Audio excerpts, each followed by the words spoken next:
say Tennessee. No? Close. The two since then. No.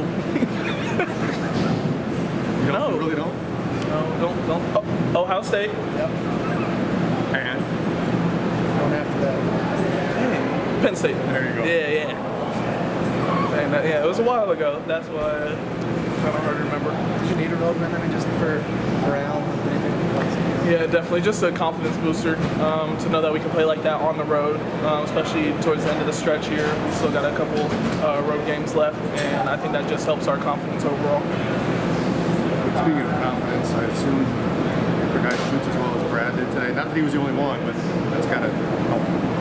Definitely, and obviously Brad's struggled a little bit shooting the ball recently, and it's just so great to see him finally break out and have a breakout game like this at the right time towards the end of the season, towards the end of Big Ten play, where we need him playing at his all-time high, and I think that was just a big confidence booster for him, and obviously him knocking down shots gets other guys open, and now everybody's knocking down shots, so props to him, and I already told him I'm so proud of him. Close game at the half that you guys are up one. Did you feel pretty good? Because Nate hadn't played the last 15-43. Probably knew that there were some defensive things that clean up. Did you feel like it's a close game, but you're in a pretty good position?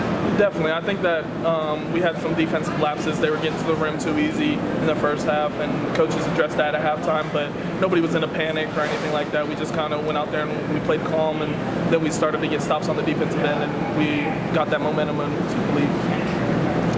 14 more threes against these guys. Is there something about the matchup you guys like? You know, make 32 3-pointers in 2 games, and the ball just seems to be popping all over the perimeter. Yeah, I think against them last time we had a lot of assists as well, and I think that the way their defense is set up, they invite the threes, the open looks, they kind of bait you into that, and it's a definitely different defense than you're used to playing against. But we knew that if we fed it into the post, that they would go to double, or we'd have the one more passes ready for our shooters to knock them down. So props to our guys, props to Nate and Micah for throwing it out when they needed to, and then our guys just knocked them down. Greg and Micah both said that Brad's shot just terrible in practice the last 2 days. Yeah. So could you have ever seen something like this coming, given that?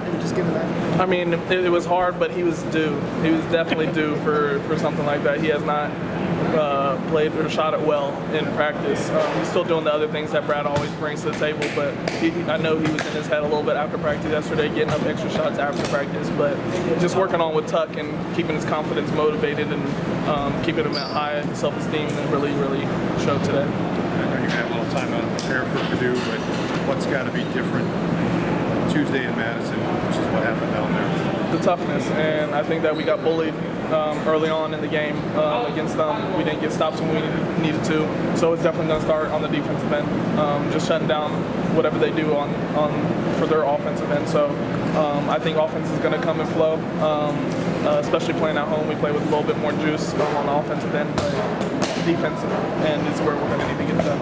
You get the sense they're going to be a pretty desperate, urgent team. I mean, they need wins here down the stretch to get against the tournament. Do you feel like that's going to probably show Tuesday night? Definitely. I think for everybody really right now in the Big Ten, especially Purdue, who's sitting around that 500 range a little bit, they need these wins late down the stretch. And I don't know how strong their conference schedule is for the rest of the season, but I know that they need to win every game from here on out. They got spanked really hard today at Ohio State. Oh, really? Yeah. Was it at double digits, yeah. So, yeah, they're definitely going to come in, with their hair on fire. So we just got to come out and play our game. First time I think they got spanked at home against Illinois before they played you guys. So you got to know what's going on. Yeah, definitely. They're going to definitely come out with that aggressiveness. I think you guys gave up 20 points in the paint in the first half. What changed for you guys in the second half to take away those loads? Honestly, there was a lot of defensive lapses that we had in the first half. We were obviously not playing compact defense like we know how to play. And I think that once we sat down and settled in and played a little bit more relaxed in the second half, our defense gapped up when we needed to, forced some turnovers, jump walled when we needed to, and I think that we trusted our backside to come over and help when we get beat off the dribble. So we knew that their guards like to attack, and we knew that they could get to the rim whenever they wanted to, but it was all about trust in that second half.